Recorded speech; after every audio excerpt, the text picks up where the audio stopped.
Good afternoon, everybody, and welcome to our CRA Standards Unlocked webinar of today.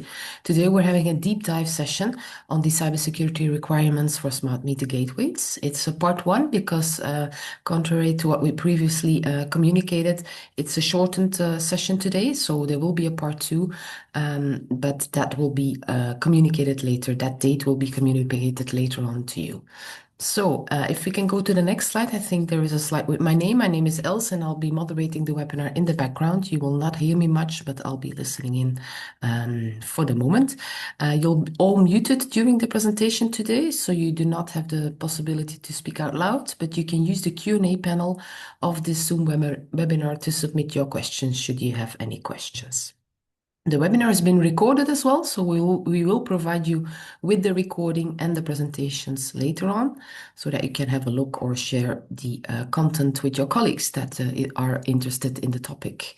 So I think that we can go to the next slides because all I have to do now is to give the floor to Enrico Frumento, who is our speaker of today, and we'll deep dive together with you into the topic. Thank you, Enrico. The floor is yours. Okay, hi everybody. I'm here today in my role of rapporteur for the working group on the smart meter gateways, together with Jürgen, who is an expert collaborating in the working group to define the questionnaire. So just to eventually be able to go in deep. So what I am is this role, that's me, on the line 40 cybersecurity requirement for smart meter gateways. And I also would like to ask Jürgen to introduce himself. Yeah, hello everybody. My name is Jürgen Blümer. I'm from Germany. I'm working on the smart meter gateway standardization in Germany for more than 14 years. And I've joined the Cybersecurity Resilience Act team about 5 months ago, and I'm in charge to support with my knowledge. And I wish you all a pleasant presentation from Enrico. Thank you very much. Okay, thank you. So this is the objective for those of you who already participated to the early presentation 1 week ago. We will not cover exactly the same kind of topics, but this time we aim to go in deeper with some questions about the work we are doing. And you will see that during my presentation, there will be some, let's say, questions that we would like you to comment. As said before, you can comment on the chat. I will go through the chat to see what is happening, and at the same time, also offline if you come with questions later on. Of course, there was a list of questions even at the last time. Just a second, because I didn't open it. Just let me. Just give me a second to open the document with the slides. In the meantime, we will cover the scope and the structure of the document, given that it is a live document. Therefore, there will be changes. There are still discussion, especially about the list of risks, the list of threats, the security requirements, and so on. One important aspect of this standard is that it will be a risk-driven standard. So therefore, there will be a list of risks. There will be a threat landscape analysis of the smart meter gateways used in some suggested use case scenarios that are not exhaustive. I mean, those are just the main up-to-date scenarios in which a smart meter gateway can be used, just to, let's say, have a sort of list of risk factors that can be associated to risks and therefore to specific security requirements and functionality as well. Then the motivation behind splitting this deep dive in 2 parts is that, as I said before, we have received the first round of internal comment from the CNLEC experts, and therefore we are adjusting the structure in order to fulfill the comments and be prepared for the first public consultation that will be in the coming months. What we are not doing is that we are preparing a standard that is not specific on tied to specific vendors. We are trying to regulate as much as possible the smart meter gateways in general, whichever concepts, whichever means have the smart meter gateway in the different European countries, because we are ranging from a situation, for example, in Germany, where the concept is well understood, regulated by a protection profile that is heavily and robust, let's say, built around security needs and robust from that point of view for critical kinds of smart meter gateways, and up to other countries in which even the smart meter gateways is blurred in a way or another into a concentrator. So we have different positions here and there in Europe. The format for the question and answers, you will see there are slides in which we are asking for specific questions about the different aspects of this standard. The agenda is this, more or less: introduction, legal review, well, more or less the same, but I'm trying to cover different topics compared to what we have done the past week. And eventually, well, I will do this first introductory part, then I will go to the questions that was raised the last time. So what is in scope and out of scope of this standard? The last time probably we didn't cover these aspects with much details, but anyway, what is in scope is the product with digital, the draft targets smart meter gateways as the primary object for cybersecurity requirements and assessment expectation, of course. The interfaces and the security relevant function exposed by the smart meter gateway are in the role, in the scope of this document. The focus is, of course, on communication, access across interfaces, towards the metering and towards the local domains, the wide area, and the grid infrastructure itself. And also what is in scope is the entire life cycle that is related to cybersecurity capabilities. So secure updates, vulnerability handling, logging, monitoring, expectation of evidence, and that are treated as a part of the product cybersecurity posture. This is what is in scope. On the other hand, what is not in scope, but is relevant for the assumptions and dependencies, even for with other verticals, for example, is, for example, the external system that are not standardized here. For example, head-end systems, operator and SOC processes, external service platform, market-specific operational procedures, all these kinds of things that are, let's say, not directly in scope of this document. At the same time, also, end devices are not re-specified as products, so it means smart meter, and the downstream devices are involved or may be involved in the definition of use cases and risk factors, of course, because they are tightly connected to the smart meter gateways. But in a way, for example, for the smart meters, there is already a standard that exists, which dates back to 2011, and we will use that to let's say, as granted. I mean, as a legal grounding legislation. And also, what we are not covering is vendor-specific implementation mandates. So this means that the draft express requirements and assessment criteria, not proprietary design choices. So we keep the discussion at more or less a generic level, not trying not to tie with the different proprietary choices. As I mentioned the last time, the document will be filled with a relatively long list of annexes that are, let's say, standard, compare and commonly shared with all the other verticals. For example, on the management of the software bill of material, the cryptographic primitives, just to name the first two that came in my mind, but in a way there will be a long list of these kinds of verticals that are common to any other vertical.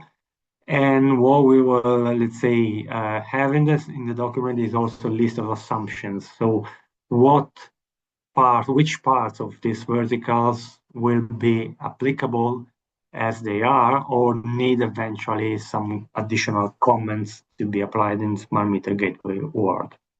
This is the list of what is and out from the document. Before going this, it's probably a good idea to, let's say, share the list of questions that were raised the last time. Just let me give a view of the webinar I had the last week with some, let's say, relatively short, let's say, answers, but in a way important to be said. The first question was, for the device that fall within this category, so the smart meter gateway category, it must comply with the entire definition of the product type, including control communication between components, collect, process or meter data or personal data, protect data and information flow by supporting specific cryptographic needs, or incorporate firewalling functionality, or even provide means to control other devices. Well, the answer is more or less this one, relatively short. In the context of the standard that we are developing, we are defining an own scope, trying to cover as many aspects as possible and taking into account the implementing act, as I mentioned in the last meeting. The scope of the standard will be covered in this presentation. So this is something that we received the question, and we try to incorporate some of the concerns in this presentation today. Then how to gain access to the draft? Well, this process that follows the normal, let's say, Senelec steps. There will be a public inquiry stage that is foreseen to start in around 9-12 weeks, more or less, around the April. But despite the final date is not fixed yet. The idea of doing the second part of this dive just before the release of the public inquiry. That is another interesting question, because there is another category of products that is covered by a vertical that is about the hardware secure boxes. During the webinar on the hardware secure boxes, there was an explicit mention to the security gateways, which could be one area of application for the hardware security boxes. The definition and scope of this kind of boxes is relatively large, because of course it's a general kind of product that can be used in many contexts, not only within the smart meter gateways. What we are going to cover is that in specific scenarios, the hardware security boxes are part of the requirements. For example, if the smart meter gateway is going to be released roadside and requires a physical protection, for example, against anti-tampering. We are defining, as you will see in the presentation, a list of unprotected, protected, and monitoring environments in which the hardware security boxes could be one of the possible security countermeasures that are, let's say, required to mitigate a risk factor, essentially. So we are not necessarily tied to the presence of hardware security boxes per se. So the answer is this, that the standard will contain use cases defined by the IPRFU, that means intended purpose and reasonably forcible usage. This is one of the early sections of the incoming document. This will most likely support the producer's decisions to, of course, customize the risks around its own products and then eventually decide to adopt the hardware security boxes. So, as I said, some parts of the standards are mandatory, but some others are informative. So you will see when the standard will become public which parts are mandatory and not. Generally speaking, the intended and IP RFU, just to name the acronym, is a list of foreseeable use scenarios that could eventually be extended by the single producer or the single situation in the grid networks. Okay, in the railway sector, we have devices defining the energy meter. This device measures voltage and current and calculate energy consumptions. These data, among others, are shipped on the ground to the data collecting system. Then the interface with the national server that prepares the billing. So more or less it's a similar situation, but for another sector. Well, the railway sector, as the definition that I gave the last time, and I will come back on this in a few moments, these smart meter gateways are just meant to be something for the smart grid, water, and heat. There is no specific mentioning to vertical sectors, such, for example, the railway sectors, of course. So we have to consider eventually which are the differences or the commonalities compared to the usage within the grid network. This is, let's say, something we need to discuss eventually. Then the other part is with the connection of the RAD standard, the Radio Equipment Directive, which is an harmonized standard just released because it's going to be considered as a subset. Of course, it is built on another base, of course, because it is a standard that has been prepared before this vertical standards. But anyway, we are considering it, of course, for the parts that are related, and actually many of the persons that were involved in writing the RID directive are also involved in this working group. So there is for sure an inheritance. This is about slide 22. I would need to go on that slide, so probably it's better to skip one. Point taken from the line number 8. Number 9. If a smart meter gateway use third-party modules, like for example LTE modems, PLC, and so on, how much such product to be evaluated? Can external components have a conformity on an individual basis, or the product will have to be evaluated as a whole? Well, actually, that is an important aspect because, of course, as I mentioned the last time, these smart meter gateways are a system of systems. This means that we are covering the smart meter gateways as a whole. So a system that is composed of different components, and I will go back on these concepts in a bit, just anticipating what you will see in a moment. This implies that we are covering the product as a whole. If this smart meter gateway requires other components, for example, secure boot managers or hypervisors or specific chipset or specific other components that are regulated by other verticals, then the need is to adhere to the other verticals as well. So that from that point of view is probably one of the few verticals that have one unique application, business application scenario, that's the smart grid. And that is going to be to regulate a component that inherits the mandates from other verticals as well. Like, for example, for the security boxes mentioned before, of course. Then the protection profile. There was a comment on the protection profile, and by the way, today there is also Jürgen, which is heavily involved and an expert on this profile. But in a way, that protection profile is based on UCC, while instead the document we are preparing is not based on the UCC. It's based on what we call a sort of horizontal profile that establishes the methodology that all the verticals will follow on risk modeling, threat modeling, vulnerability handling, and so on. So there is a sort of umbrella that is inherited by the different verticals. That is not based on European common criteria.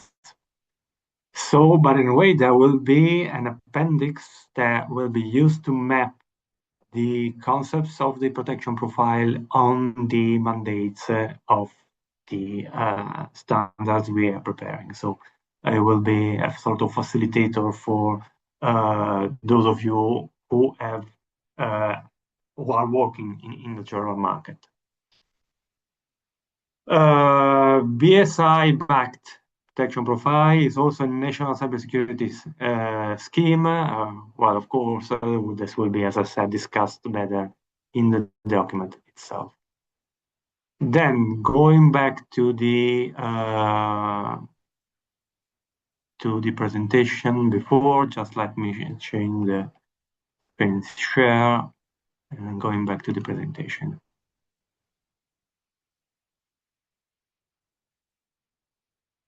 Okay, so legal overview and working group structure. This is more or less what I have already said the last time. Better to repeat for those of you who are not attending, just limiting to the most important aspects. So this is the definition of the smart meter gateway that is given by the European Commission. That is a product with digital elements. So this is what I said before, that use many digital elements, many products that are already regulated by other verticals. They control communication between components in or connected to smart metering systems as defined in the Article 223 of the Directive 944 and authorized third parties. So this is important, the role of third parties, which is in some of the current smart meter gateways infrastructures not that developed or not that regulated. So it's one of the things that, let's say, increases the exposure to risk factors, such as utility providers. So smart meter gateways collect, process, and store meter or personal data, protect their information flow by supporting specific cryptographic needs, such as encryption, decryption of data, and incorporate firewalling functionalities and provide the means to control other devices. So this is the role of a smart meter gateway or of a gateway in general. The point is that this category includes, but it's not limited to smart meter gateways related to smart metering system measuring electricity, but it can also extend to other sources of energy, so gas or heat. Actually, in the working group, there are mainly experts that are related to the smart grids context. So we are still a bit focused on the measurements of electricity. But in a way, because let's say a reasonable assumption is that there will be not much differences.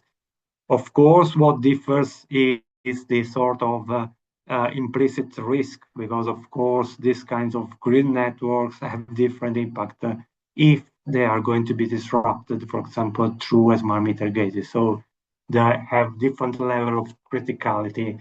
And so what we expect is to have different risk factors because of the deployment of the smart meter gateways within an electricity, gas, or heat kind of grid network. This is, well, I presented this the last time, is just a summary, graphical representation of the same concept that I expressed before. So not many to add. Then is the list of members compared to the last time. There were a couple of names which I forgot, sorry for the mistake. Now there are more or less all the members they are actively participating up to today. Others are joining. We expect and hope to have more willing to join the working group. Sorry. So the Harmonized Standard and Cyber Resilience Act, as I said, the timeline will be, the most important date will be 11 December 2027. So there is still time to finalize, digest, and let's say adapt products to the new mandate, but in a way, time around anyway. The harmonized standards support the possible paths to achieve the Cyber Resilience Act compliance, and in the specific path, there is the presumption of conformity. I think that it is not useful to explain once again what is the presumption of conformity. Just briefly, well, the name more or less says everything. Following the indication of the standard, the work of the producers towards the final certification against the Cyber Resilience Act mandate is facilitated by the presumption that you have followed a specific set of risks, security mitigation, threat analysis, and so on and so on. The other part that is worldwide to be repeated again is that we are going to cover multiple types of smart meter gateways, and not only those belongings to the critical class. In the last meeting, in the last presentation, I shown that the smart meter gateways are listed in the critical classrooms as critical objects in the Cyber Resilience Act, but in a way, not all of them have the same level of functionalities, capabilities to be classified as critical, because not all of them are, let's say, evolved in terms of digital services. So there are basic functionalities in a way that all types of smart meter gateways implement, and optional functionality that, for example, are only implemented in those that needs to be considered critical. This is something that we are considering in the project, also in the terms of, let's say, security requirements and countermeasures that needs to be considered, of course, because the more critical is, the more, let's say, challenging are the security requirements themselves. Then, what we want to validate today. And here is the first, let's say, answer, the first question we say. Are products, boundaries, and assumption correct for the market of reference? This is the first question. I would like to leave the floor on that.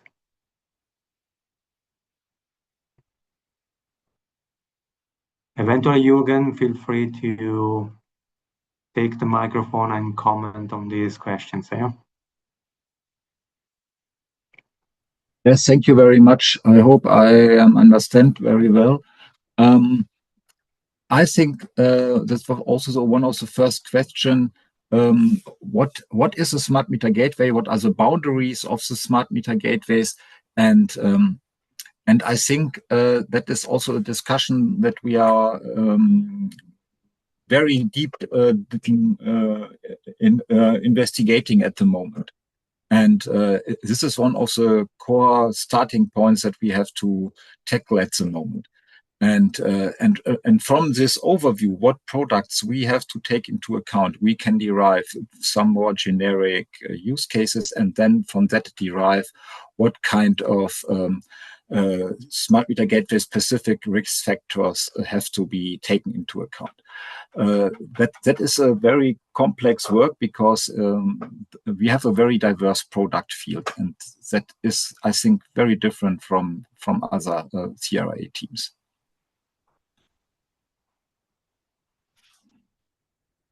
Yeah, I see also that there is Torben in the call, which is another expert participating in the group. Also for you, Torben, if you have comments to do, feel free to open the microphone and just interrupt me. No worry. So for the questions will be, as I said, open from the moment if you want to comment already, but otherwise, if you want to send us comments on this, to considerations or extension, we are open to any kinds of addition from this point of view. So the most important one is if the product boundaries and assumptions are correct from the market. So the product boundaries that are repeated once again are more or less the first is that we are, let's say, sticking to the European definition of smart meter gateway being something that plays a role within the smart grid of, let's say, storing, forwarding, protecting, and elaborating data from the user and from metering data in a secure way, and eventually has security countermeasures, for example, a firewall. By the way, just for example, I mentioned the firewall. Before I was mentioning the other verticals. In this case, for example, the firewalls eventually present within a smart meter gateway needs to be regulated by another vertical. So we are, let's say, in a way or another, inheriting the requirements of that specific kind of products. The other important assumption is that there will not be many differences in the smart meter gateways related to the, let's say, kind of grid that we saw before, the railways sector, and also the kind of, let's say, entity measured, for example, not only electricity, but also water and heat. These are the most important assumptions, I would say. And the other one is that not all these smart meter gateways are critical at the same time, at the same level, I mean. Then the other question that I would throw at you is, are the assumptions regarding architecture and operational environment correct for the market? This is, let's say, an important aspect to consider. If we, well, of course, this is guaranteed by the presence of industry experts, of course, but anyway, it is good to have the, let's say, the complete perception even from those that are not participating into the working group activities. The other question is, in the meanwhile, if you want to write directly on the chat your answer or comments, you are free. The other question is the capability-based or conditional applicability approach workable? What we are doing now is a sort of capability-based approach. That means to the capabilities, we associate the risk factors, and to the risk factors, we associate the assets, the users, the possible threats, and then finally, the security requirements. So the idea is that whenever a producer with a already implemented smart meter gateway is able to start from the functionality that he implemented and associate those functionalities to the list of risk factors and at the same time also requirements. So the entry points for a producer could be the functionality, but also the risk factors as well, if the producer already done the risk analysis, for example. I already went briefly through this, but today I will add some more details on that. The other question is, well, let's see, here there are relatively a lot of questions because, let's say, the point is to, let's say, throw this relatively general question immediately. So are the smart meter gateway specific risk factors complete and objectively measurable? I will come back on this. Are the assessment criteria and expected evidence realistic for manufacturers? I will come on this as well. And where do the draft diverge from the common criteria and BSI protection profile expectation? Jürgen, if you want to briefly comment on this, given your area of expertise, you are welcome.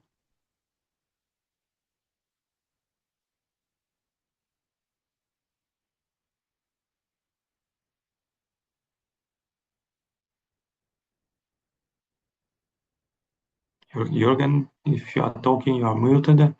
No, I'm reading the questions that are already in the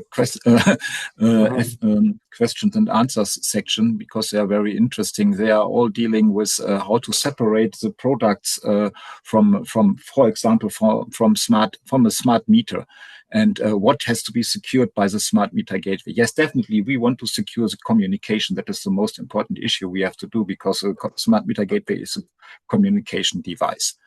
And that is what we have to take into account. And I think that tackles the two questions that I am reading from Steffen Hesnauer and Sergio Lazzarote. And I think I don't have to answer this again. Yes, communication is the core business of our cyber resilience team, and this is a very important issue. And yes, communication can happen in different architectures. That has also to be taken into account. And we don't want to exclude an approach that is working in Europe. We want to have common criteria for the definition of what are the security requirements for the products. So if you have a product that has to be taken into account, join our group, present your product, and then we can check what are the use cases that we have to derive and not taken already into account. There is also another question which is interesting. Why divergence only from BSI protection profile? What about the other national profiles in other countries? Let's say that this is an important question, because of course there are standards in other countries. Let's say that having done a comparison with the other regulations, the most, let's say, advanced protection regulation actually present in Europe is that from the German government. So all the others are, let's say, aligned or less detailed. So what we are considering is mainly the deviation from the protection profile, but of course there are representatives of other countries as well. So this is the, let's say, a shared position within the working group, that the most critical aspect or the most advanced already present regulation, well, it is not a regulation, it's a protection profile, but anyway, that is covering what we are trying to cover with this draft is the German protection profile. So, going on, what does Smart Meter Gateway do? Is just a repetition briefly of what I presented the last time. I'm not going through the same slides, all the same slides, of course, but it is important to again repeat or show you the different kinds of networks Smart Meter Gateway talks to. There are the wider network, including the home and systems, the local metrological network, the home network, the head-end systems, and for administration and data management as well. And let's say this is all regulated also by the Senelec HCT technical report 5057.2 about the functional reference architecture for communication in smart metering systems. So this is something that is tightly related to this topic. By the way, I will answer the questions when I come to a point in which I will ask you some other questions, and before getting answers, I will comment the question we received in the meantime. So this is another time a slide that I presented the last time. There was an error in the picture, but in a way, the slide is the same. The meter gateways are clouded with digital element that collects and forwards metering data to authorized entities. So there is a specific, let's say, definition: product data through encryption, segregate different kinds of network, and enforce access to specific data and functions by authorized entities. This is just briefly to remember the different kinds of functionalities that this kinds of object offers. And by the way, this is something that I mentioned already and even the last time, but it's quite important from the standardization's point of view, because it is a system of systems. That practically speaking means that the smart meter gateway is not a single component, it is a system of systems because it's composed by hardware, firmware, software interfaces, lifecycle mechanisms, a lot of, let's say, other components. And the assessment needs to decomposition to go through the decomposition of the product. So evidence typically exists at multiple levels: platform security, interface control, update channel, logging, all these kinds of different levels.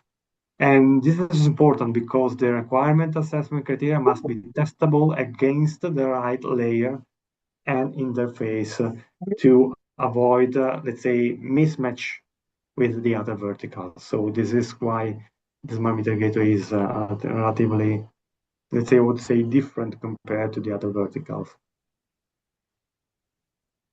Then, and before reading the questions, I would like to go, Jürgen, if you want to answer the questions that arrived in the meantime.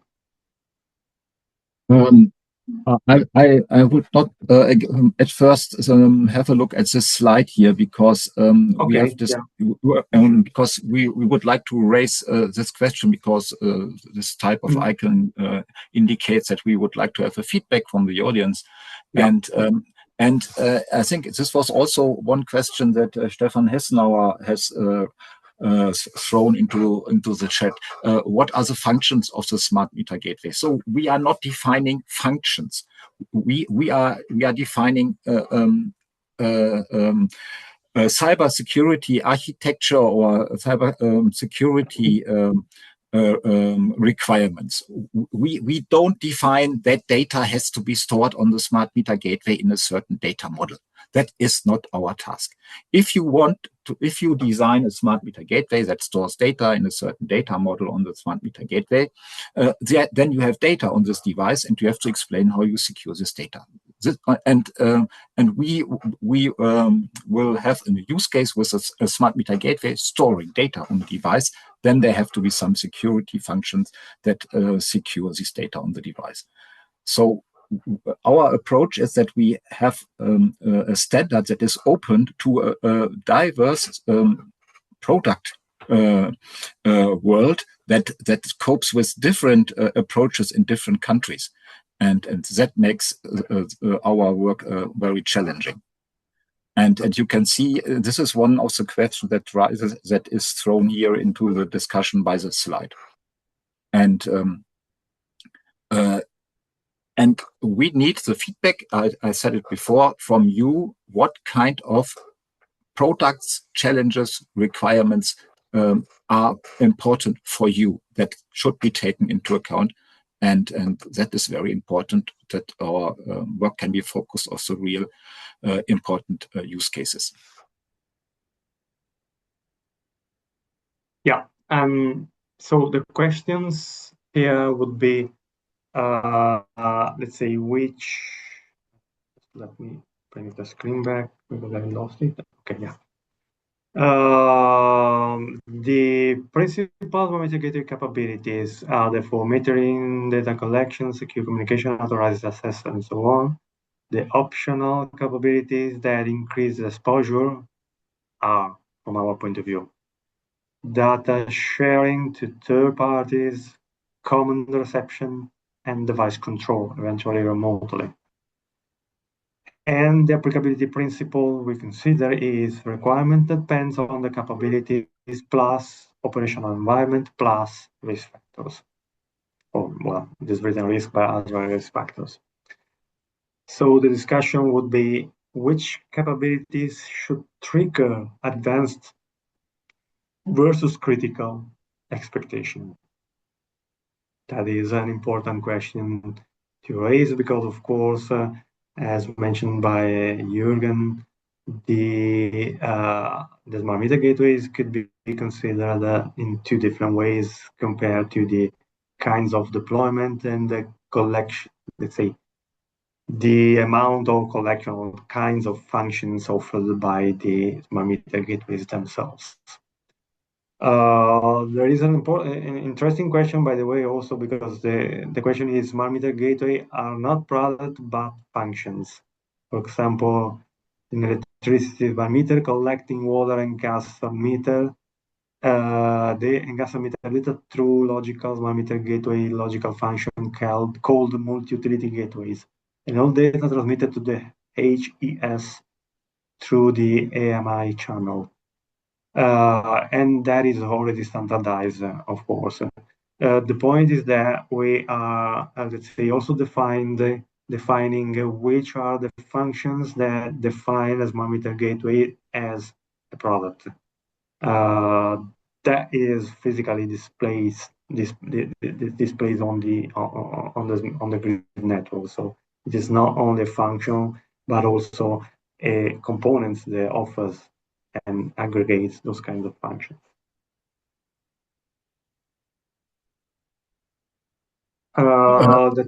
Yeah. Enrico, I would also answer the question regarding the Jack4 and the IEC. I'm a member of the Jack4 and the IEC, and we are discussing really this architecture. But the architecture is not at the moment in a shape that it can cope with all the smart meter gateway system architectures that I can see actually. And so I have to say that the Jack4 architecture is not ready for be good enough to cope everything that is in Europe. And yes, at the very end, the Cyber Resilience Act has to work with this Jack4 result. That is obvious because it is not a good way to have different architectures and different ideas of cyber resilience architecture. That has to fit together. And this brings me to a very important point. The cybersecurity is, from my point of view, not very good outlined in the Jack4 diagram, and we have to think about security in advance before we draw diagrams and architectures, and that is a very important approach. That therefore the Cyber Resilience Act discussion is also a very good impulse that is given into the market. Yeah. So.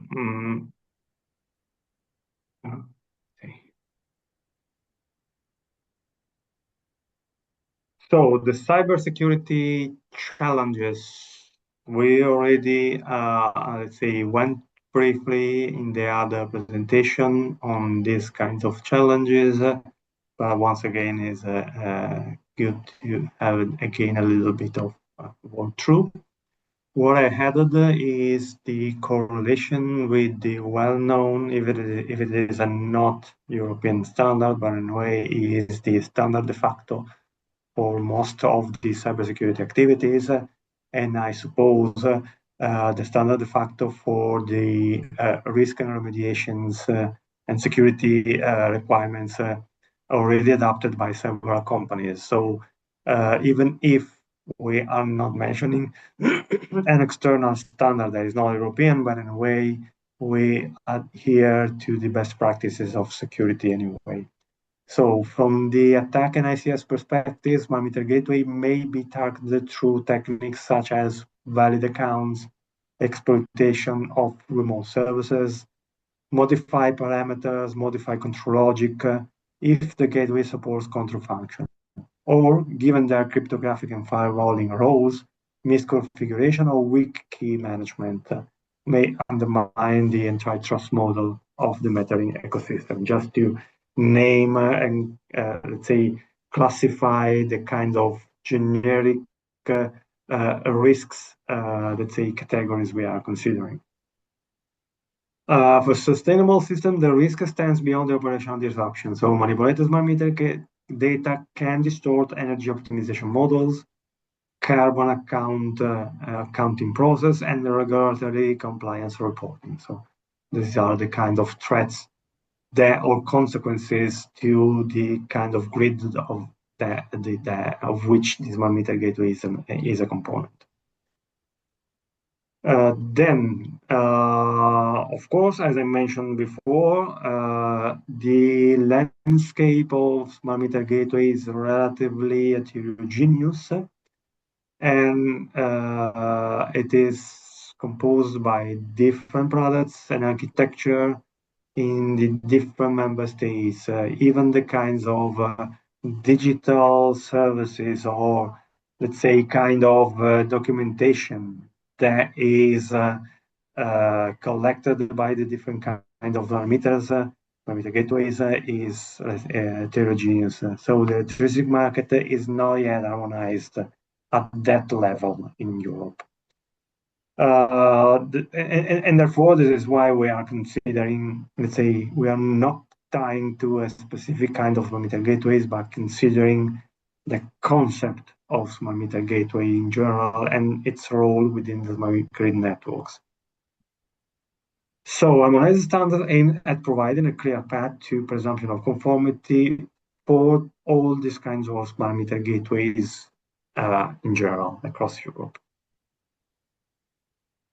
Once again, I went through the slides briefly, and even if the real world is more complex, of course, this is just to give an idea of not only the different kinds of smart meter gateways, but also the different kinds of deployments and roles within the grid networks.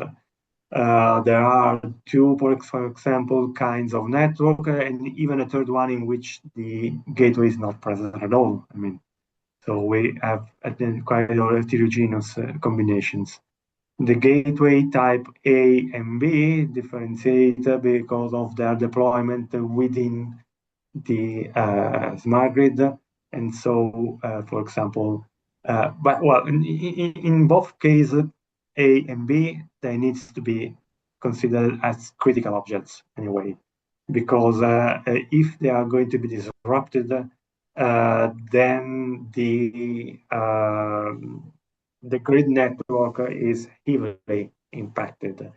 So the criticality level is not only depending on the kinds of digital functionalities or the kinds of data elaboration and processing done by the gateway, but also are tied to the deployment within the grid network, of course. So they can range from relatively bare metal objects up to very complex and digitalized objects as well. Then another question, and in the meantime, I see that there are other questions as well. First of all, let me read this question and then I handle the answer to Jürgen. The product landscape in Europe is our challenge. That is a challenge we are facing. The diversity in preparation environment, deployment, the role within smart grid is a challenge. Then, for example, there is a difference between what the European community considers smart meter gateways anyway, but actually are, for example, just concentrators. So they have relatively simple, let's say, functionalities compared to a full gateway. This implies a technological diversity, of course. And so the question is, do you have another kind of smart meter gateway that might not be, that we might have not considered properly? And then in the meantime, Jürgen, if you want to answer the questions, you are free.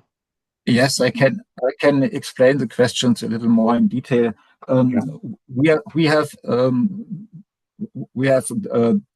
collected a number of products that was our idea that we should have a closer look at.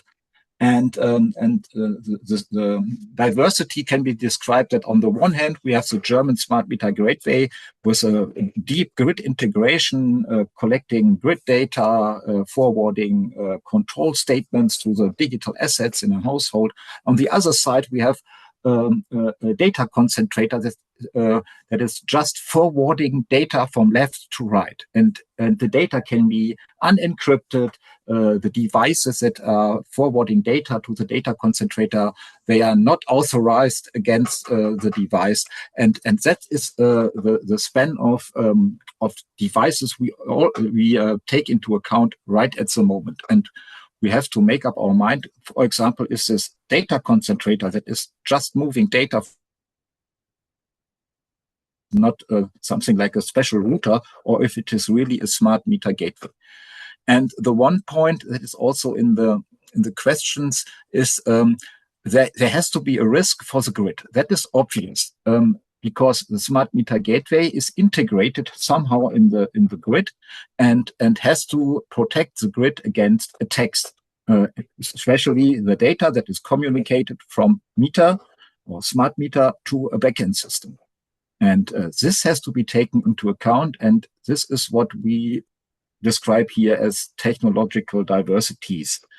All these approaches, architectures, products have to be taken into account. They have to be evaluated, and then there has to be a decision we have to derive from that product the use case, and from the other product we will not derive the use case.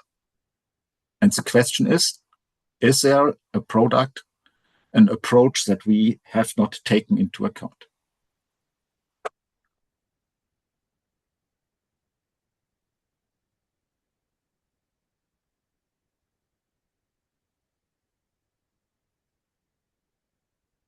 Yeah. So if there are no other questions or answers, I can go forward. Of course, always available to go back to the previous points if there is the need to add something. Then, why security in the smart meter gateway context? So, it's a critical infrastructure component. So, one of the questions was, can we say in the definition of smart meter gateway, the direct connection to a grid is essential? Of course, it is essential. The role of handling, storing, and processing the data of the smart grid. Therefore, this is already in the definition that the European Community released about these kinds of products. So I would say that, of course, the smart meter gateway is in direct connection to the grid kinds of data. Then the risks. The risks are about data interception, manipulation, unauthorized access, privacy, of course, critical infrastructure takedown in a cyber warfare context, and so on. There are several kinds of risks. And the main EU concern was about the stability and the user's privacy, the stability of the grid, of course. Example of attacks from the general point of view, once again, this is something that I presented last time, but it's useful to have here just to, let's say, stimulate some of the questions eventually. The manipulation of firmware and backdoors, the manipulation of consumption and generation of data, the manipulation of commands sent across the grid, and access to historical consumption data. These are the main threat categories.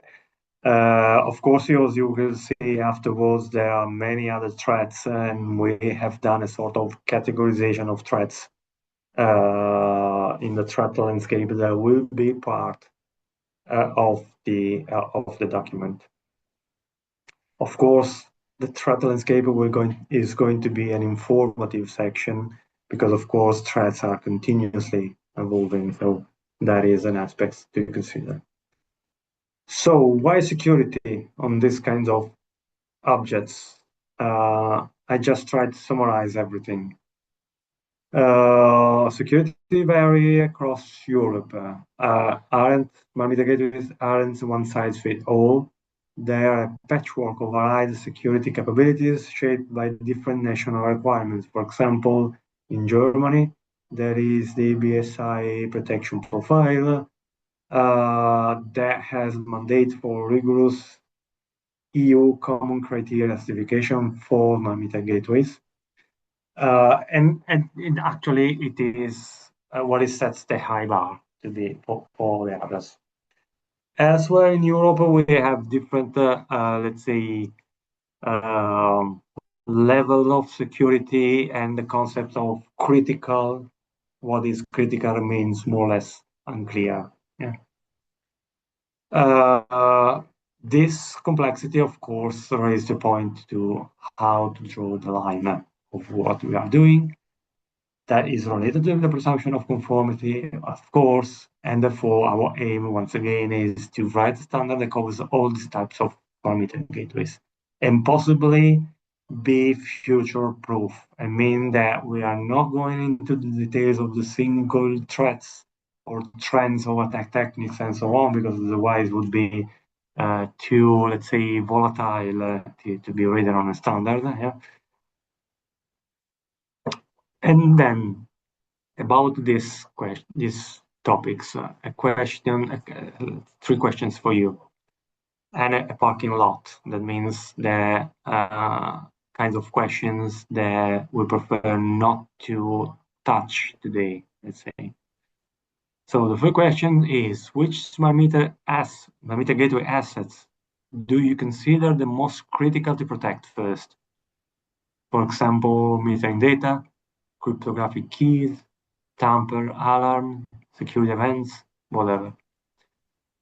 The second question is, which walk of wrong scenario are most relevant in your deployments? So, for example, unauthorized disclosure of metering data, unauthorized comments towards smart meters. Depending on the kinds of concept you have or you produce of smart meter gateway, which is the worst scenario you may imagine. And where do you see the main responsibility boundaries? This means product security. So this means to be in the secure smart meter gateway design versus operational environment control. That means in the deployment and in the monitoring of the product, so which is the main responsibility in keeping the system secure. And as I said, there is a parking lot. That means implementation specific, for example, crypto choices, detailed close implementation. For the moment, our part will be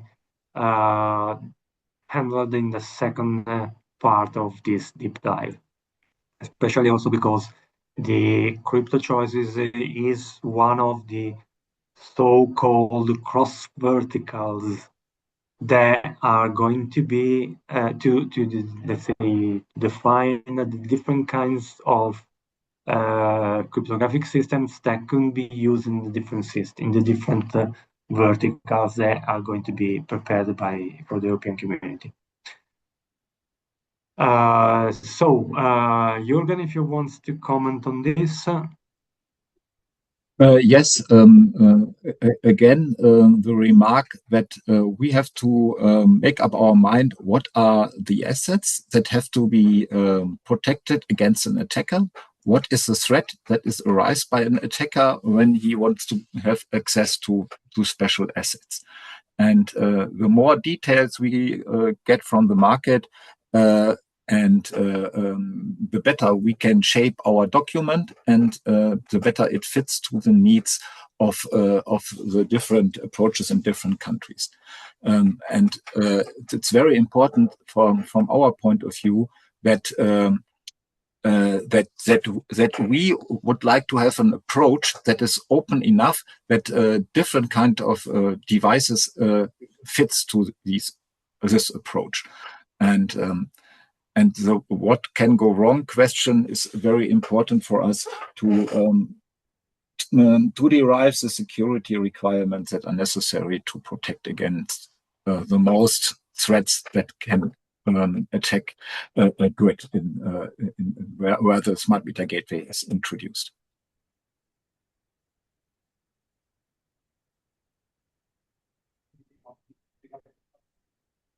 Yeah, I saw also several questions from participants, specifically just to comment on that is Sergio Lazzarotto. If you want to comment, I unmuted you so you can explain about your questions. Yeah, you want me to?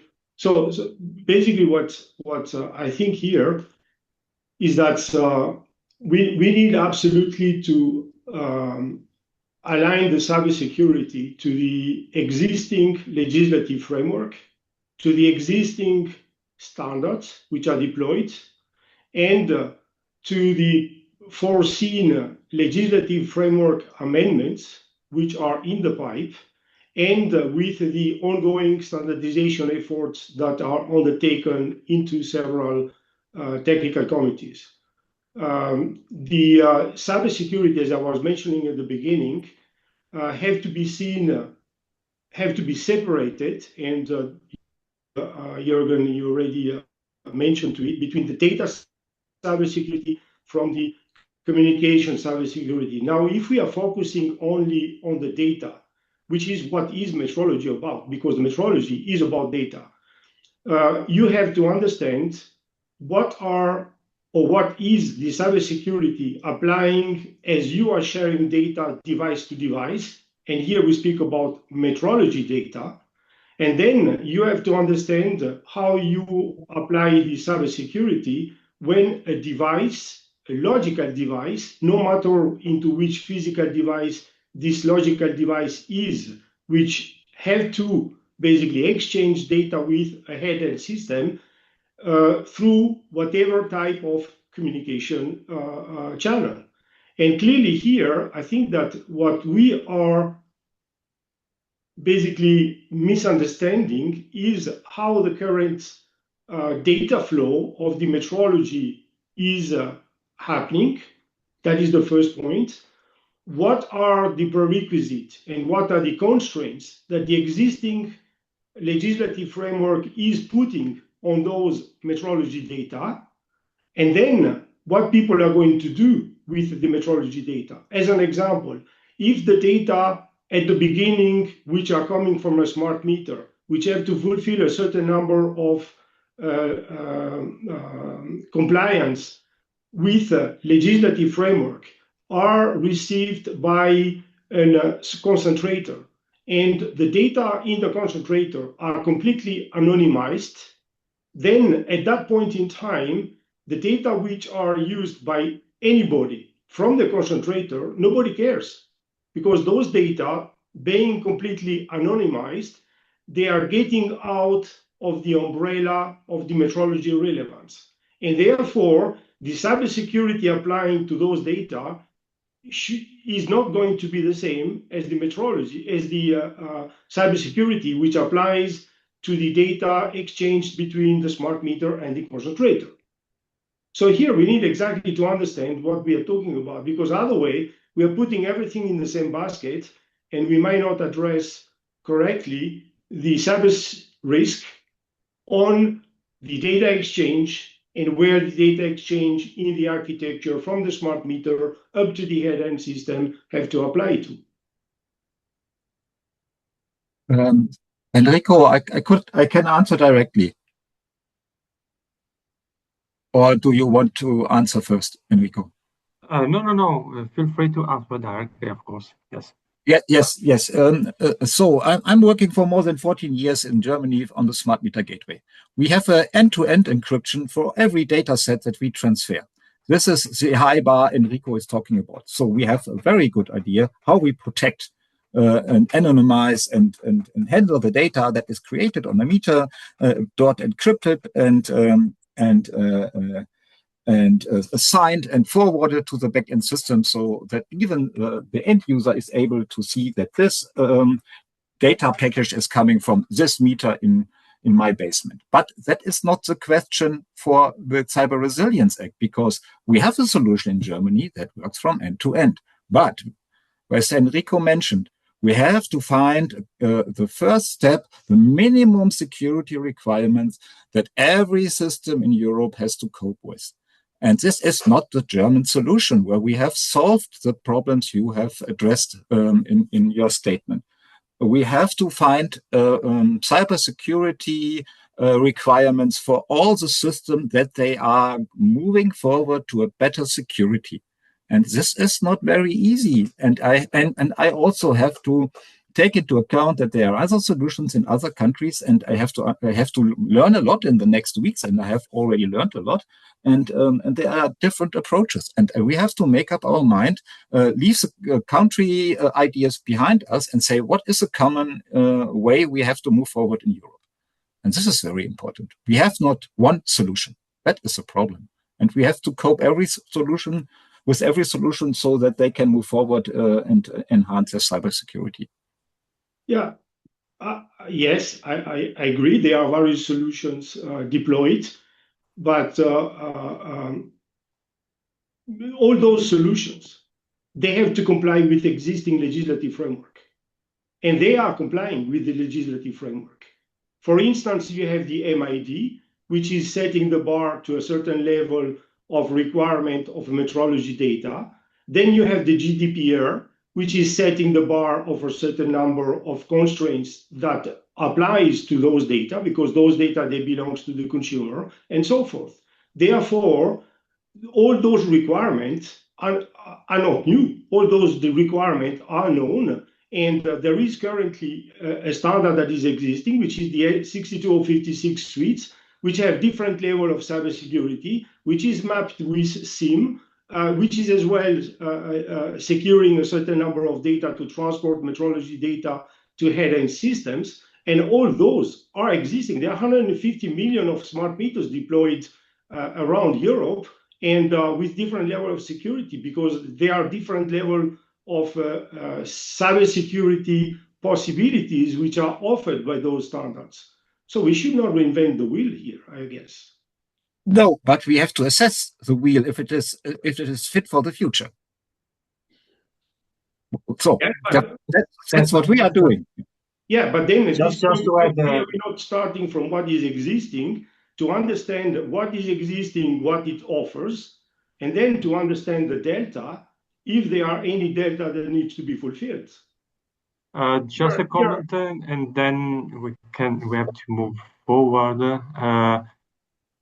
The document we are preparing has a specific aim that is not to reinvent the wheel or to modify the existing technological standards, but to guarantee a sort of presumption of conformity, and it is a document that is risk-based. So this means that there is a list, practically speaking, oversimplifying it, there is a list of risk factors that are connected to the use cases in which thermometer gateway can be used.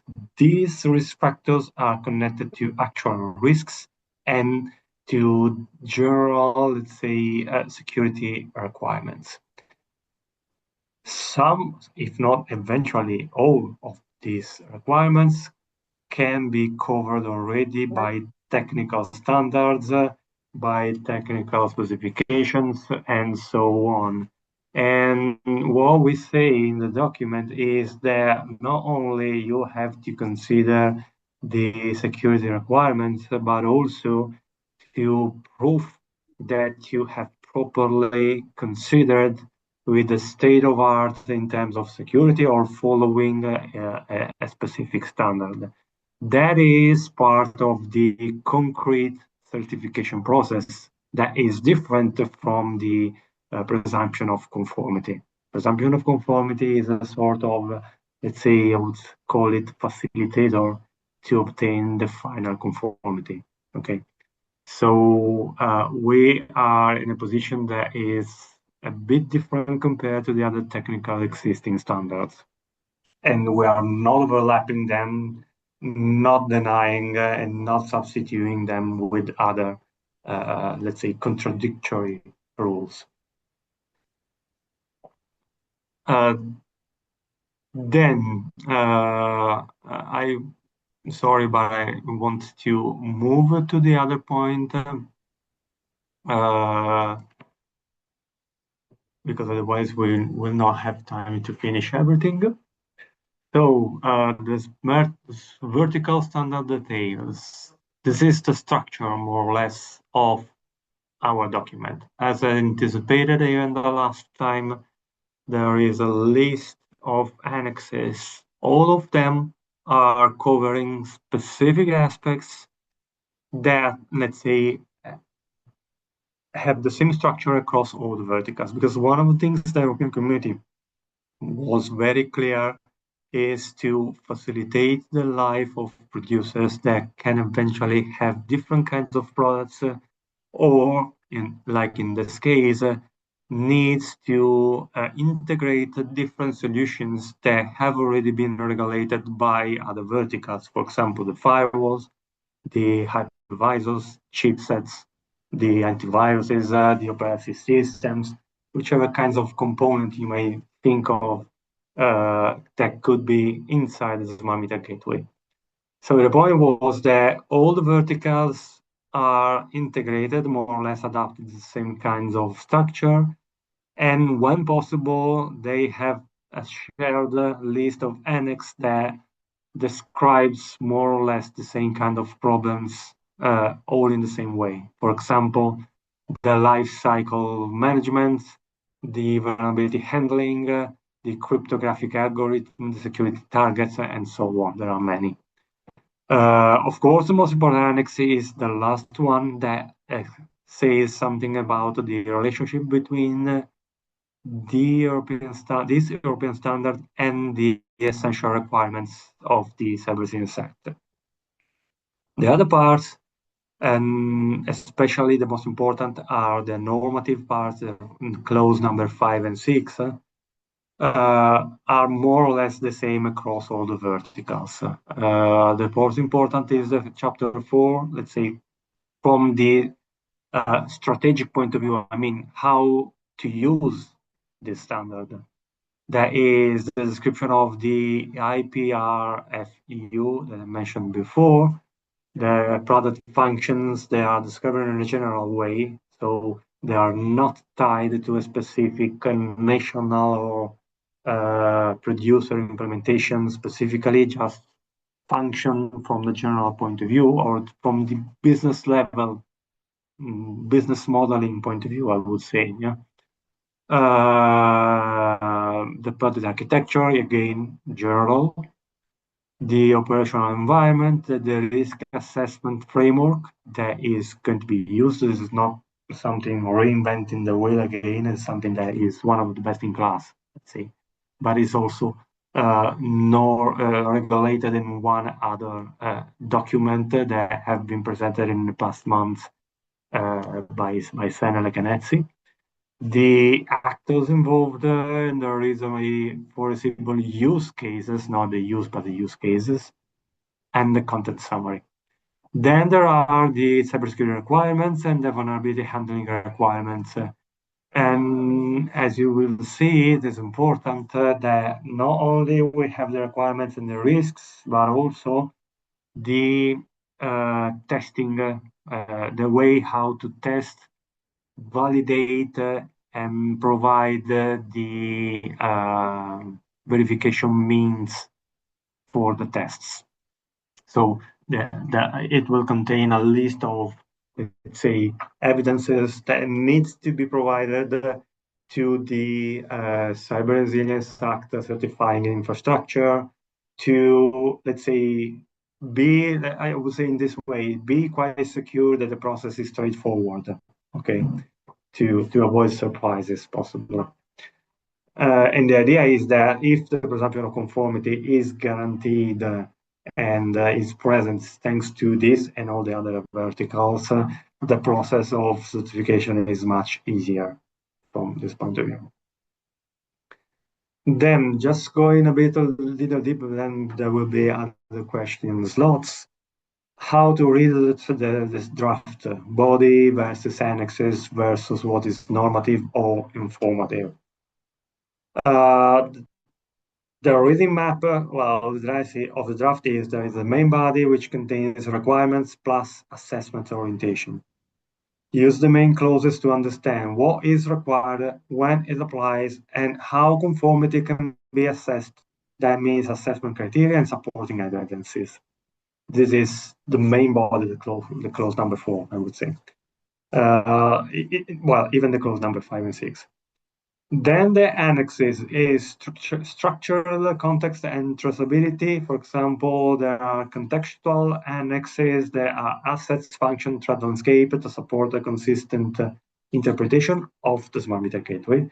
So those annexes are peculiar for the smart meter gateway. Then there are the common criteria bridge. That is the bridge between the protection profile, which is based on European common criteria, and the elements underlined in the main body of the document.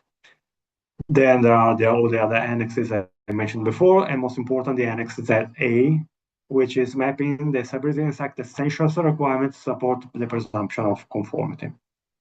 So you have an idea of which are the elements covered against the Cybersecurity Act.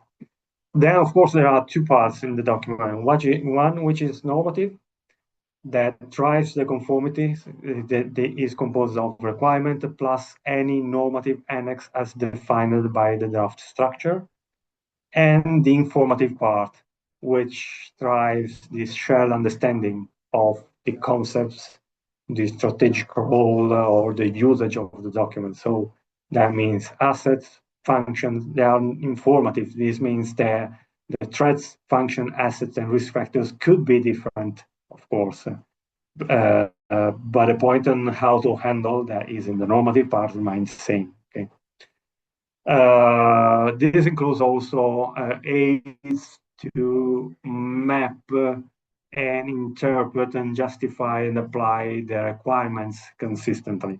So this is something, the informative part is something that is our, let's say guarantee to produce a document that is not becoming obsolete too soon, let's say, because it is open to new kinds of assets, function, and threats. But what it regulates is the way to incorporate this in the new forthcoming presumption of conformities for new products. For example, just to mention one aspect that is going to be opened in these very days in parallel is the possibility to have third parties to deploy application in the smart meter gateways, which open from the threat landscape's point of view, a relatively huge threat in terms of third parties that can create software which is weak or not so secure deployed in a context that needs to be secure. So, for example, this is something that is, say, under discussions in these very days. So, a set of questions for you. I'm going to read all of them and then handle to Jürgen and eventually Torben if he wants to add something. Scope and boundaries. The boundary with adjacent products and system. So the question is, where do you see the most critical boundary for smart meter gateway cybersecurity assessment? Between the smart meter gateway and the smart meter, or between the smart meter gateway and the head-end system, or versus the external service platforms? This is one first question. The second question is interface ownership and assumptions. Which smart meter gateway interface create the highest ambiguity in terms of responsibility? So, for example, responsibilities versus the product or the operator environment, and should be clarified in the draft. Well, of course, you haven't seen the draft yet. I know, But this is a sort of open question. If you have the fear, starting considering what I have explained the last time until now, that a specific scenario couldn't be properly considered. And the third question is about the capability and scope triggers. That is, which optional capabilities beyond the principal gateway role do you believe should trigger stricter applicability or stronger evidence expectation? For example, the one that I mentioned before, not only third parties for the applications, but also third parties for the firmware, which is another possible extension that up to date, as far as I know, it is not implemented, but is a possibility for future products.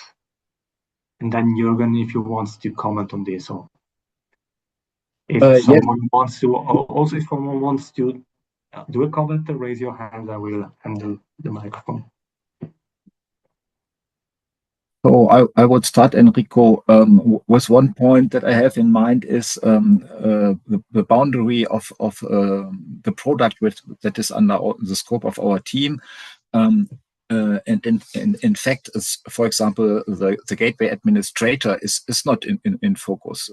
In Germany, it's very simple. The assumption is the gateway administrator is trustworthy, and all the other third parties that where data is delivered to. But this is not a common view. We have to check if there are other assumptions in other countries, and we have to validate if they have there's an impact on our cyber resilience teamwork. And the other thing I have in mind is the capability of the smart meter gateway. I was very surprised that it's in some countries possible to deploy a third-party software on a smart meter gateway. This is, from my point of view, very risky, but we have to take it to account. And what are the impacts on cybersecurity if it should be made possible? Also on a smart meter gateway that is integrated in the grid and is responsible for a critical number of devices. But we have to discuss these questions and take into account that there are approaches in different countries that need this third-party software on the smart meter gateway.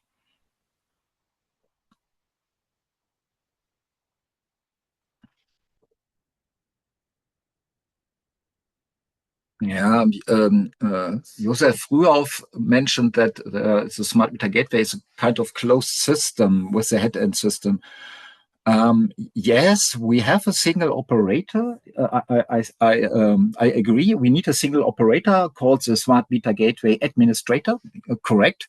But we have discussed already what is the grid operator and what is the Smart Meter Gateway operator. Is it different role for the same person in quotes, or is there really only a grid operator that receives the data because there is no configuration needed for the gateway administrator? This is an interesting question. And so I can see more use cases where it is not just one closed system consisting of smart meter gateway, and head-end system. It can be more complex. It starts with the service technician and the user that has access, a local access to the system. We can imagine that there is a head-end system that has also access to the smart meter gateway as a kind of automatic end user, and so on and so on and so on. So all these roles have to be taken into account, and we have to make up our mind what are the security requirements derived from these use cases.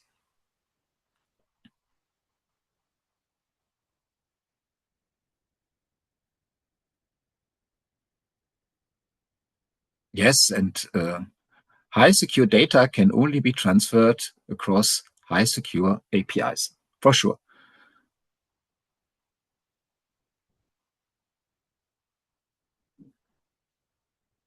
So, Enrico, I think I have answered the two questions in the Q&A. and then we can move forward if there are not any other questions.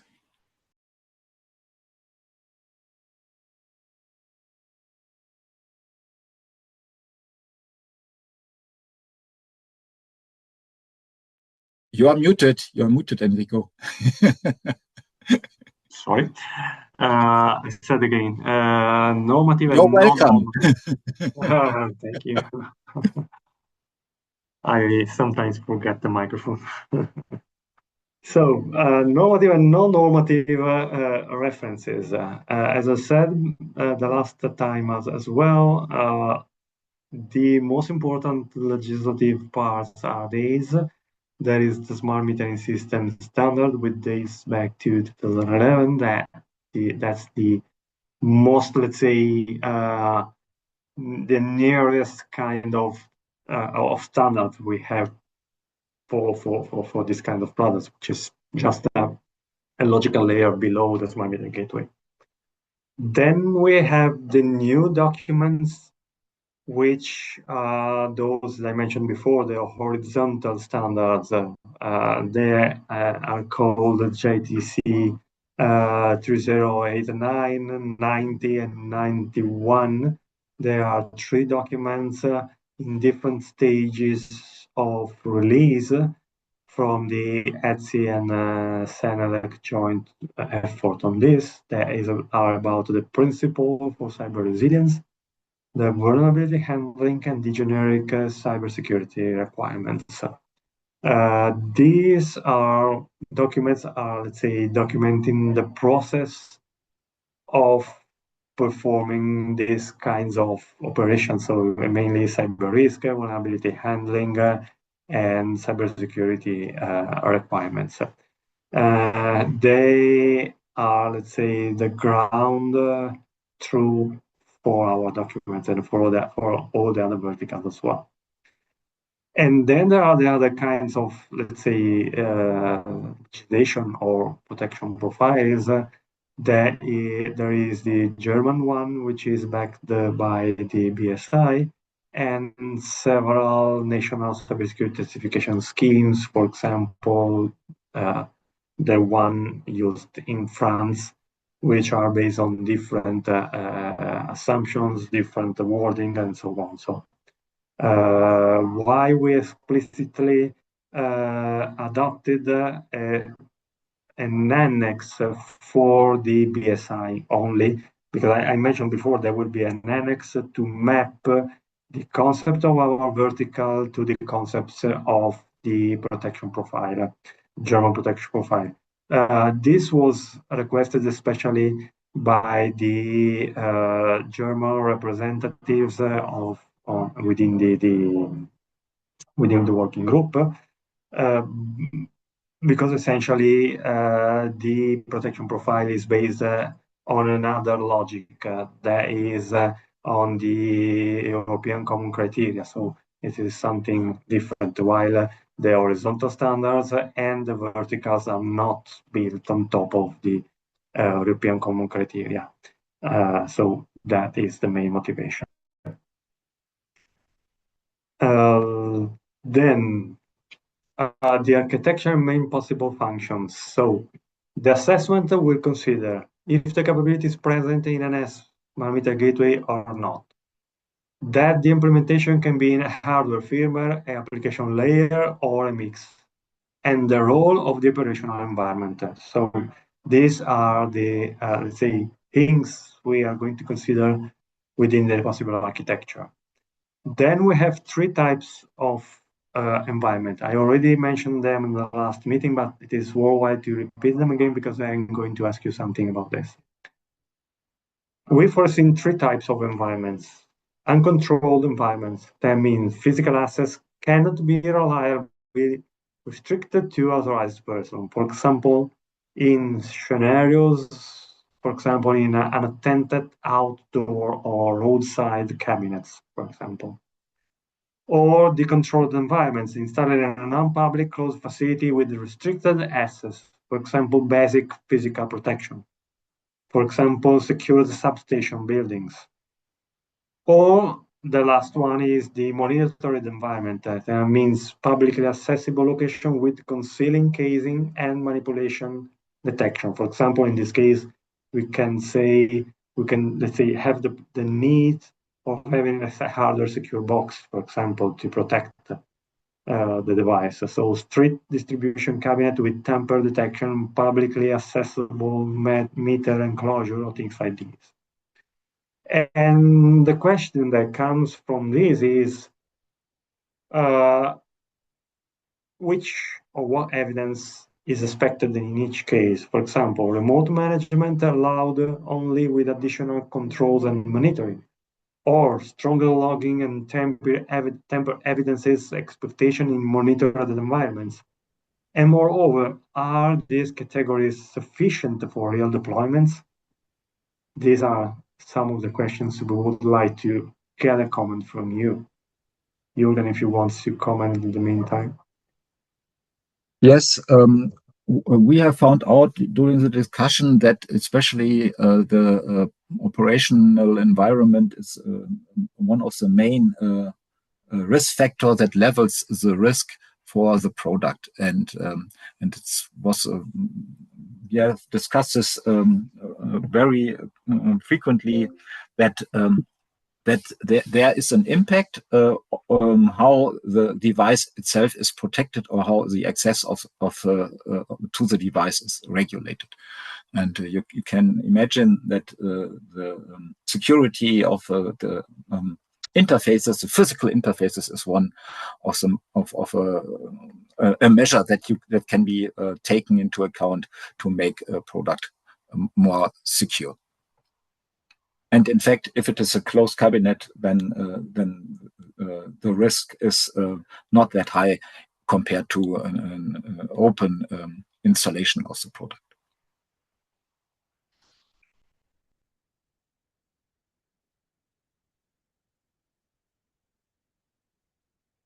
I see no questions here, so we can move forward. Of course, just to repeat once again, after the closure of this meeting, well, the recording, the slides will be published, but there will be published also a means to send us all the questions to get answered. So the actors. There are, of course, several actors involved in this kind of products. First of all, the smart meter gateway direct access third parties, eventually, local users. That could be an administrator or maintainer, or whichever kinds of local user is authorized to get access to the system. The gateway administrators, the service technicians, the HES operator or administrators, the external market participants or eligible parties, and the metering point operators. There are many, it is just few of those that are mentioned in the draft. There are external entities, of course. That means metering data administration, for example, manufacturers, smart meter gateway owner, the TSO, DSO, the suppliers, the installers, and so on. And other roles, such as, for example, the direct marketers, the device operators, the service providers, and the energy service providers, among others. One of the things that I told before is about the use cases. For example, at this stage, we have 2 use cases considered, but others are under preparation. The 2 that have been properly defined are on-premise deployment and grid infrastructure deployment. They are, of course, based on different kinds of network access point. One is local and the other is neighborhood. And they are, let's say, of course, both relying on the smart metering system described by the 2011 regulation. Well, the differences are more or less self-explanatory, and these are just the informative part of the document, in which, from the use cases, we define the actors, the functionalities involved, the kinds of risk factors, and so on. just to facilitate also the reading of the document from the 2 points of view. Those who already have a mature product that needs to, let's say, transform in a secure way the functionalities they already know needs to be there, and those instead they are reading the document for the first time in this kind of context. So there are 2 ways of reading the document. I see hands raised by Giorgio Braga. Just a second, so I can give you the microphone. Giorgio, you can speak now, probably.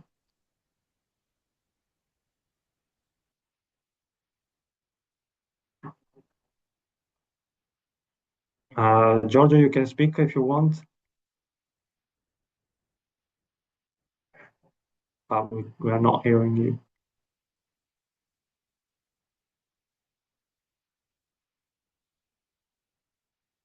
Well, okay. Probably you have an issue with the microphone. If you are going to solve it, just let's say, tell me. I leave the microphone open for the moment for you to be able to comment. Then another important aspect is the risk profiles. That is not exactly the same concept of risk. Risk profiles are defined for core smart meter gateway. Well, there is an error in the acronym, and for each use cases. So far, 2 risk profiles are under discussion: basic and advanced. I will come back on this in a moment. Then there are the threats categories. In main categories, I will say these main categories are further split in other subcategories. For example, the categories are threats on data, notification and disclosure, on software and hardware, on communication, on cryptographic keys, physical threats, and supply chain and delivery threats. Going into the details, we further, let's say, drill down the threats into subcategories. For example, the disclosure one, that is all the kinds of threats related to a remote attacker that may try to read and disclose confidential information in user data. And similarly, all the others. I'm not going to read all of them, mainly because there will be a recording, so you will have a lot of time to go through all of them. But anyway, it is worthwhile to mention all the different kinds of threats we are considering. The residual data, for example, a local attacker or remote attacker may try to read the disclosure user data, for example, metering data, from the smart meter gateway, which are no longer needed for smart meter gateway operation. So those data are still inside the memory, let's say, of the smart meter gateway, but have been already consumed in a way. And similarly, other data-related kind of threats, depending on the status of the data, if this is going to be still elaborated in usage or used. Okay. Concerns about the privacy, the time modification, which is another interesting aspect, which is a local attacker or remote attacker may try to alter the smart meter gateway time, which is quite important for metering infrastructure. The attacks to the infrastructure themselves, or the firmware malfunctioning that can be, let's say, split in different other subcategories down to the level 3, may take advantage of bypassing the secure boot, logic bombs, buffer overflows, and so on and so on. So several firmware integrity or firmware replace, in which someone tampers or, let's say, try to install or replace a firmware on a device. The list of threats is relatively long, and that is why I'm going relatively briefly through all of them. You will see there will be an annex with all these kinds of threats described and specified. As I said, this is an informative part of the document because, of course, the kind of threats can be many others in the future. But anyway, we try to be as much as possible generic enough to be omnicomprehensive, even considering future outcomes. But of course, we are, let's say, there will be a moment in time, for example, considering that, for example, the AIs can be put inside the smart meter gateway in the future. I don't know, just guessing, probably not so soon, but anyway, that will open another kinds of threats that are not foreseen today. So the fake devices, the communication disclosure, communication manipulation, control of integrity, and key integrity, some of them are related to crypto-functional capabilities that are going to be regulated by specific annexes. For example, I mentioned before, there is a cross-vertical annex, and cross-vertical means that it is exactly the same kind of annex you may find in other verticals. For example, in the hardware secure boxes, there will be the same annex. And of course, there will be a set of assumptions, security assumptions in the document that say, for example, if all the things that are detailed in the cryptographic annex are going to be used as they are, or if there are differences, and eventually which are these differences. So there will be a section on the assumptions for the smart meter gateways that are quite important. The threats are divided in categories again, the key disclosure, the key weaknesses, all related to cryptographic aspects, of course. For example, as you can see here, if you are expert on the German protection profile, you realize that all these aspects have to be, they have to consider all these aspects. Thanks to the modular, let's say, approach made of horizontal and vertical standards on several topics, we can, let's say, rely on the work done in other working groups. And so this is a broader kind of approach compared to the German protection profile. That is the essence of the effort from the European community, of course. Then there are the physical threats, for example, casing, digital tampering with the digital elements, theft, destruction, manufacturing, in a way, problems in the manufacturing, in the initial configuration, setup, in the decommission of the products, and so on. Of course, just to see one of the questions, architecture should be security by design. Of course, it will be security by design because it's one of the fundamentals of the Cyber Resilience Act, of course. That is one of the core elements of all the verticals to be secure by design, by default also. Then, the point is, do you feel comfortable with the categories of threats I just briefly mentioned, of course? And do you expect to see other threats as well? Jürgen, if you want to comment on this, because you worked mainly on these threats as well. Yes, I would like to explain how we came to this threat approach. We obtained an overview of threats to various products from the existing protection profiles and other documents. And we then assessed the extent to which these threats could be applied to a smart meter gateway.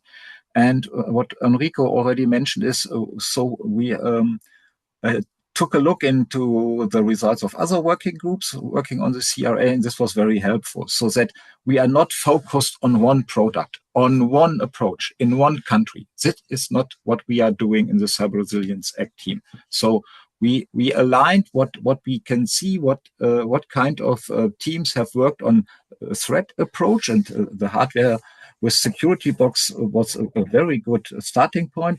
That was also the group where we derived the categories from and sorted the threats under these categories.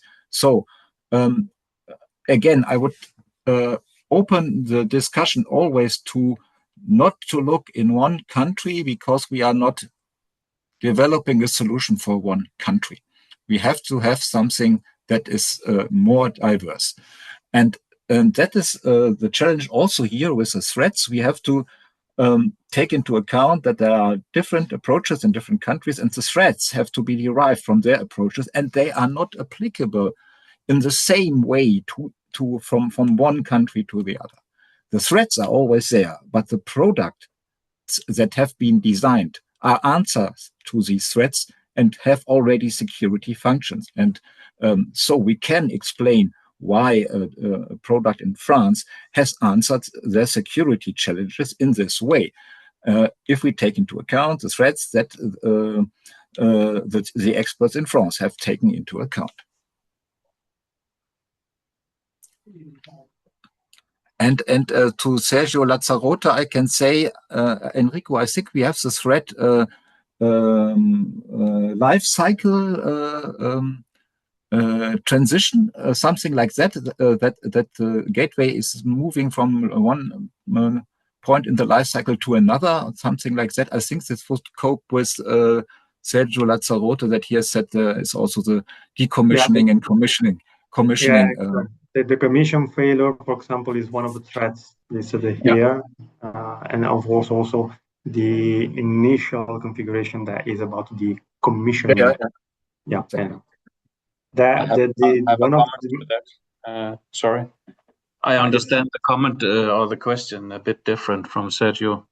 Okay. It's about the commissioning of the device into the communication network, and when device onboarding, those risks are missing. This, I understand it as a kind of pairing, for instance, meter pairing with the smart meter gateway and so on. Please, Sergio, correct me if I'm wrong. If you want, I can open the microphone. Yes, it would be helpful. Yeah, Sergio, you can talk now.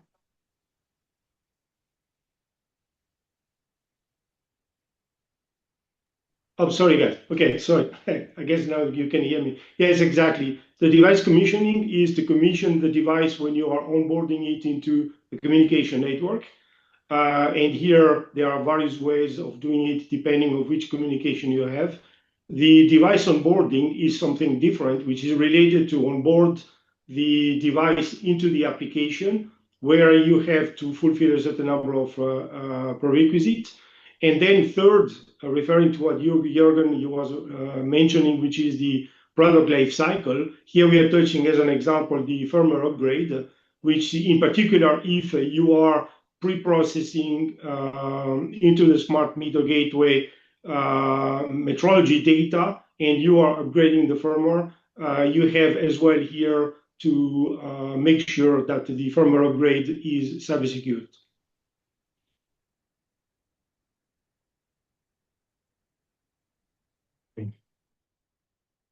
Okay, so we are in the very last minutes of the day. So main risk factors that we consider in categories: the baseline, unauthorized access, management operation, protocol implementation, data operation, specific smart meter gateways, risk factors, for example, about the metering, delivering of metering data, and so on. These are the main categories. I wouldn't go into details, of course, and leaving these aspects for the part 2 eventually of the public consultation. Just the categories.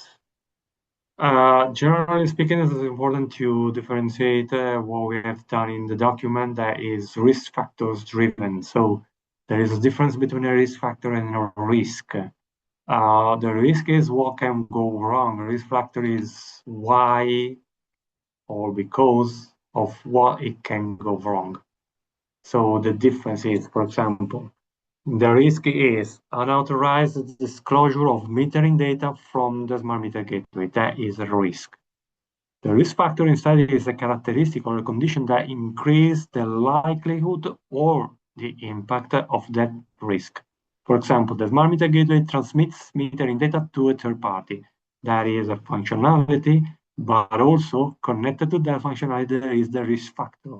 because of that, because it increases the exposure of the number of trust boundaries. Or another example is that the smart meter gateway sends commands to the smart meter. This is another habilitator or enabler, rather than habilitator, an enabler for a family of risk factors.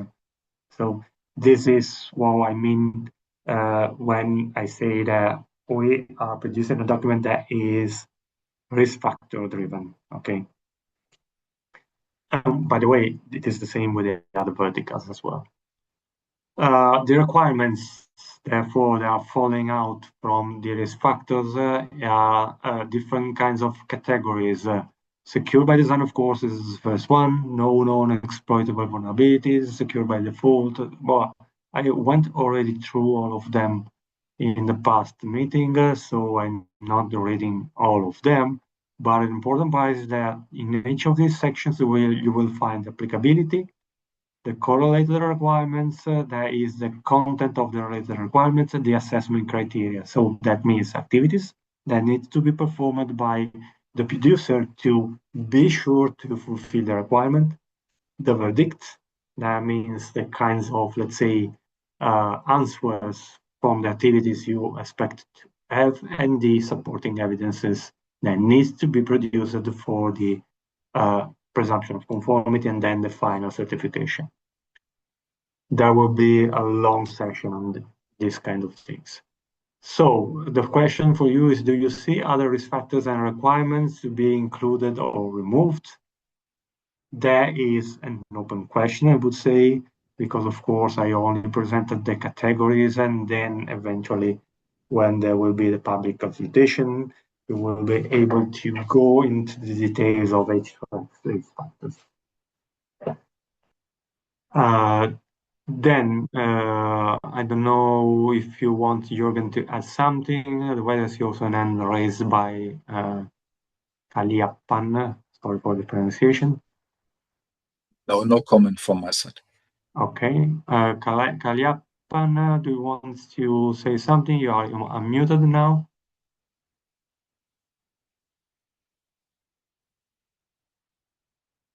You can talk if you want. Otherwise, well, probably there is a problem with the microphone, no problem, and can go forward. Then the structure, just briefly, is this. As I said last time, we have for example, one requirement, authorization, the applicability, that is split in several sub-requirements. Each of them have a list of evidences, verdicts, and evidences that needs to be produced. And the last time I gave also an example of which kinds of details you need to produce. Then the Annex ZA provides in practice a structure mapping between the Smart Meter Gateway Standard and the Cybersecurity Act essentials requirements. It uses to demonstrate how the standards support the compliance by design. A regulatory review of the technical text and a basic for presumption of conformity is the bridge between the regulatory framework and the document. It is not an extra set of requirements, of course, and not a substitute for the applicability decisions. That is important to be said. You will find similar annex in all the verticals, by the way, with the same role. For us, the mapping between what we are going to cover and the requests from the Cybersecurity Act will be complete. So we are going to cover all the requests of the essential requirements of the regulation. So, and you will find situations like this in which there is the requests and the clause that is connected. So just coming to the conclusion, right in time, because we have only 2 hours, I would leave you with some questions that are quite important.